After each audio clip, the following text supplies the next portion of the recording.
5-year-old Zarqawi appears not to have a care in the world, but last year his parents and 2 younger brothers were killed when coalition soldiers raided his home one night while the family was sleeping.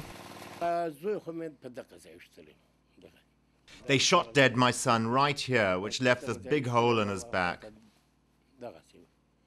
I was hardly conscious, but I saw my dead grandchildren with their heads wrapped in white cloth.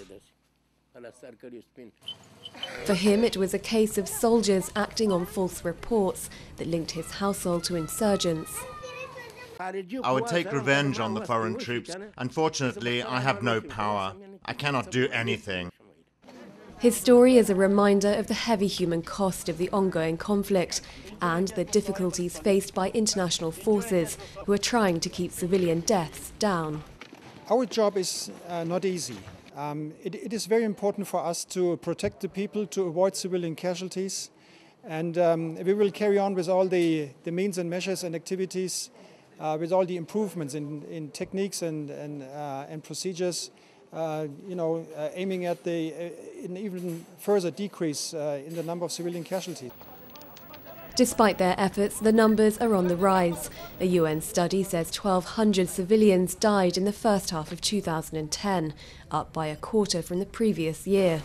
The majority were killed by insurgents, mostly in suicide attacks and roadside bombs.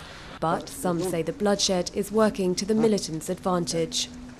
Continuation of civilian casualty would certainly feed more in favor of Taliban, and it would become much more of tools for them to use as a propaganda against the international forces and Afghan government.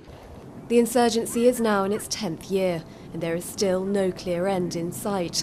A key strategy for coalition forces is to win the local population's trust. But as civilian casualties escalate, it's a goal that promises to be seriously undermined.